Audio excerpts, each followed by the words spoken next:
You know what? This is ridiculous. Thanksgiving was like 3 days ago. They already went back in time to the first Thanksgiving to get turkeys off the menu. So, you know what? It's time, people.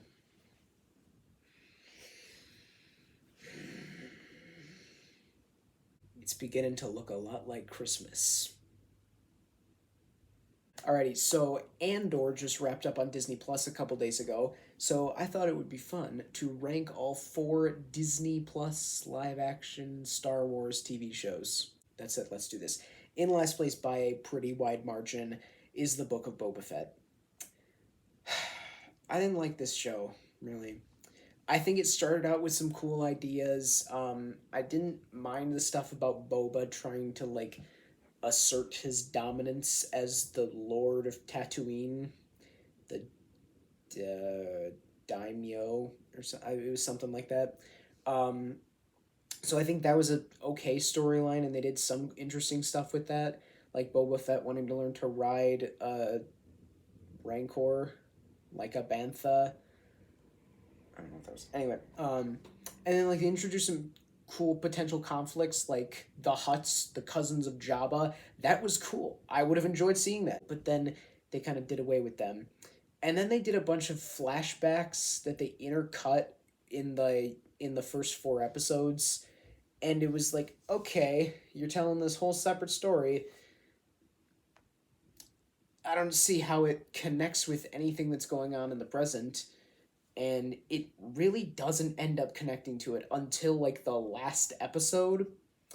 So, yeah, there's just not a whole lot of story within the first four episodes of this 7 episode TV show, which is a bit not great. I still think Boba Fett is like a pretty cool character in these first four episodes. I still like Fennec Shand.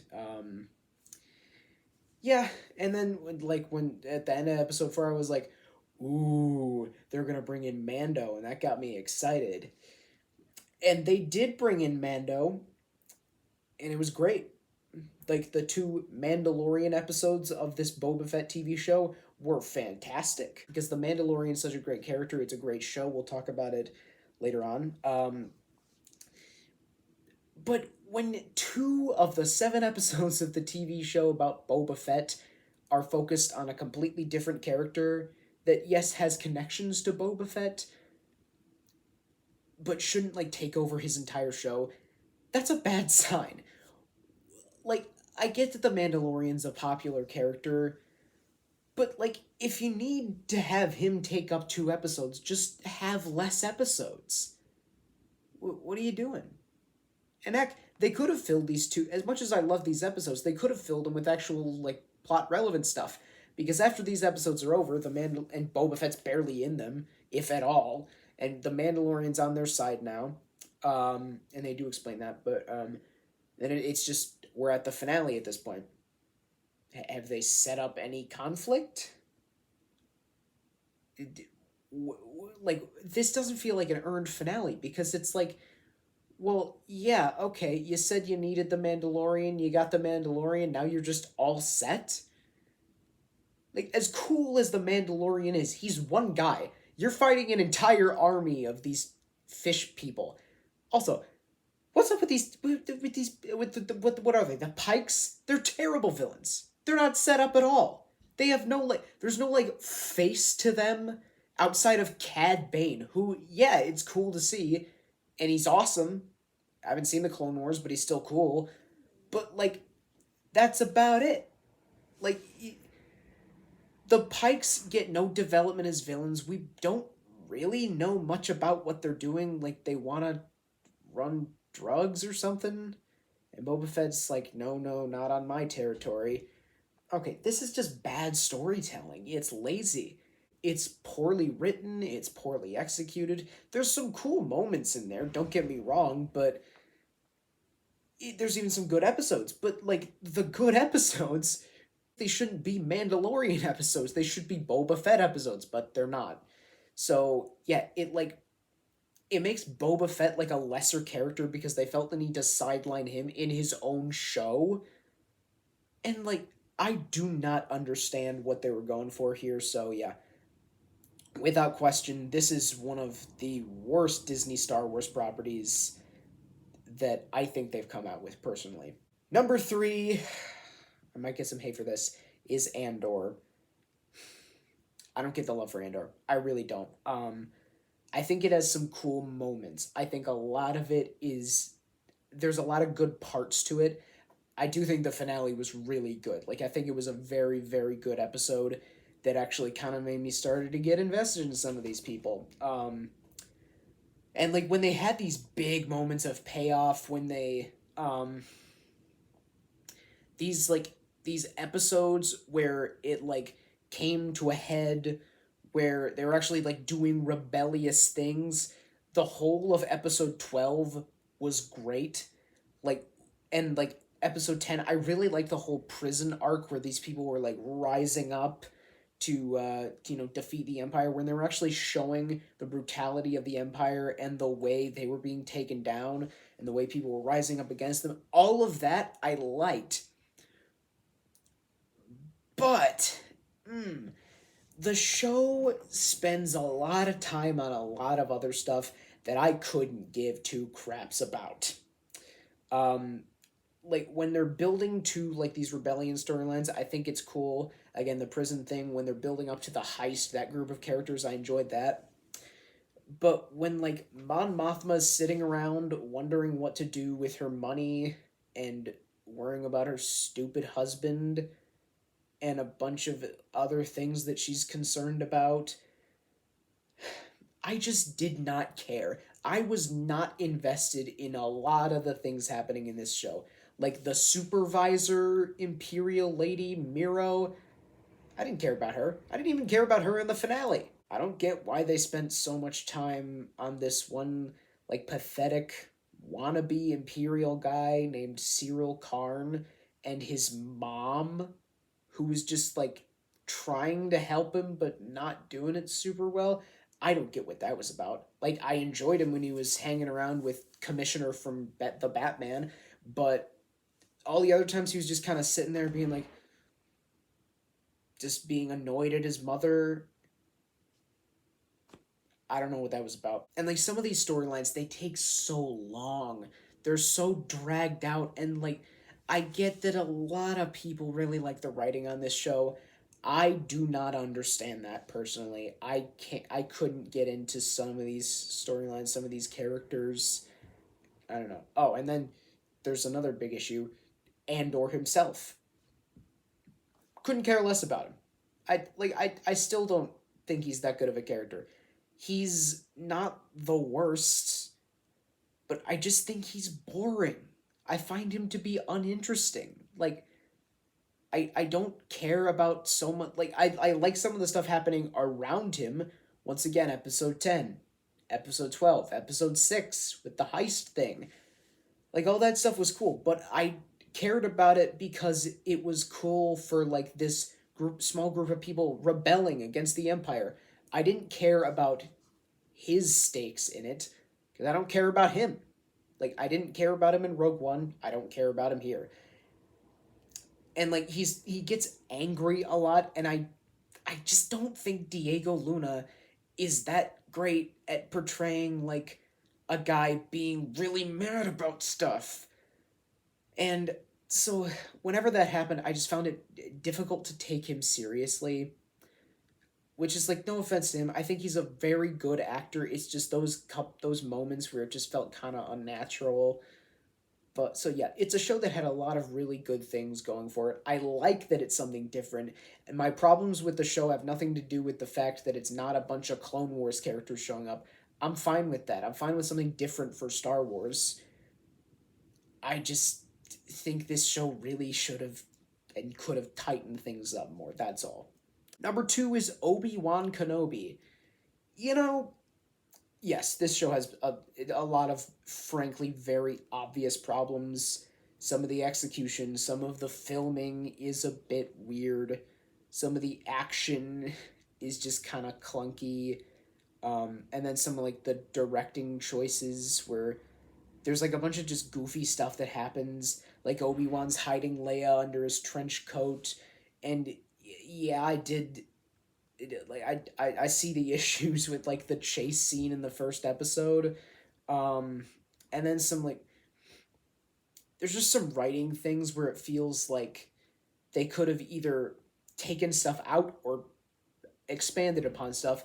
The character of Riva, I think I think she was a good character. I think her motivations did kind of make sense, but like I feel like she was in it for an episode too long. She had no reason to be in the finale at all, aside from not killing Luke Skywalker, which could have just happened from no one trying to kill Luke Skywalker. So, yeah, I feel like she could have just died in episode 5. And like speaking of which, apparently in Star Wars now, if you get stabbed in the gut by a lightsaber and impaled and then had the lightsaber removed, apparently you don't die anymore. What? Normally, if you get struck by a lightsaber in a significant region of your body, your stomach and chest, you would die. But there's like 2 people that happens to, and they're perfectly fine. The Inquisitor, Riva, and I get they're fueled by rage. But all of Riva's issues are resolved by the time she gets stabbed, so what the heck, man? I don't know. That said, for all the show's faults, I think it is actually really good. Like, the stuff it gets right doesn't outweigh the stuff it gets wrong because it does get quite a bit wrong, and maybe it's like not as technically proficiently good as Andor. I just like it more than Andor because I think it gets so much right. The character of Kenobi I think is handled really nicely in this show. How he starts off as a little bit cynical but then kind of grows into somewhat of the version of Kenobi we see in Star Wars, the original film.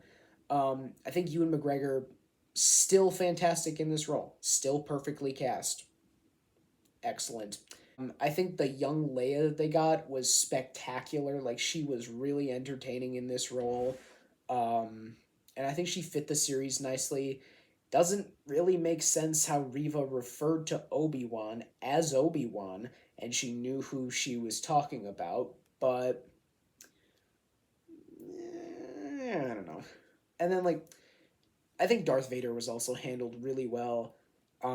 Hayden Christensen did a really good job coming back for this role, and also James Earl Jones, even though it was just an AI, which again,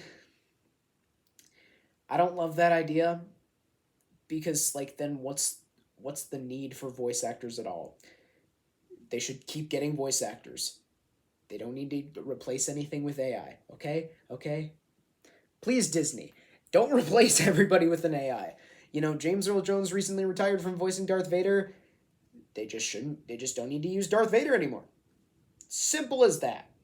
I think what they did with Darth Vader was interesting, and he was portrayed as yeah an absolute badass, like as he should be. Like that scene in Rogue One, we got a lot of that type of thing in this show. A lot of really cool action with him, showing that he is this just absolute powerhouse of power. And then like his final confrontation with Kenobi, that was so cool. Oh man, I really love what they did with Vader in this show. So it has problems for sure. It's not perfect by any stretch of the imagination. It absolutely could have been a movie. The elements are there, and I think it works very well when it does work well. When it doesn't, it's not great. But when the parts that it's good at, it's really good at. But number one, no questions at all, is The Mandalorian. Wow. It's awesome. It's such a cool show. Like, for one, you got this Mandalorian character who's so fun. And Pedro Pascal is spectacular in the role. Um, I think he's just such a neat character that you want to explore. you want to see in action because he's so good at that. And he's partnered with Baby Yoda, who Grogu, I suppose his name is now. But anyway, he's just so cute. Oh man, like yeah, he was probably partly designed to be a super marketable little man, but he's just so cute. And then like the bond that they have is genuinely nice. Like you want to see them stick together, but you also kind of want to see what's best for Grogu, and like you get a lot of good stuff in that finale. The finale of season 2. Wow. Like this was before all like the cameos and stuff. I was like I had no idea what was going on. I didn't know what cameos were. But yeah, I did. I didn't know what they could be. I was just like blown away. Oh my god, it's Luke Skywalker again. Oh man, I was losing my mind. It was fun. And then the rest of the show, I think it works with like the episodic format where it does tend to get a little repetitive, especially in like season 2, but it's still cool. Like he's interacting with all these cool characters, doing a bunch of fun stuff, and when you get to like the main story of it, you get some cool characters in there, as well as an awesome villain in Giancarlo Esposito, who awesome. And then it's just you get a lot of great action. It feels like a Star Wars show, but it still feels like different from anything else in the Skywalker saga. So yeah, I think it's just a really cool Star Warsy experience. That's just man, I honestly don't know if they're gonna top it with any of these other Star Wars TV shows. That I certainly haven't been won over fully by any of them, but this show is just awesome, and I think it's great. So yeah, Mandalorian is absolutely my number one. Share your own ranking in the comments down below and your thoughts on all these shows. Thank you for watching, and keep calm and watch on.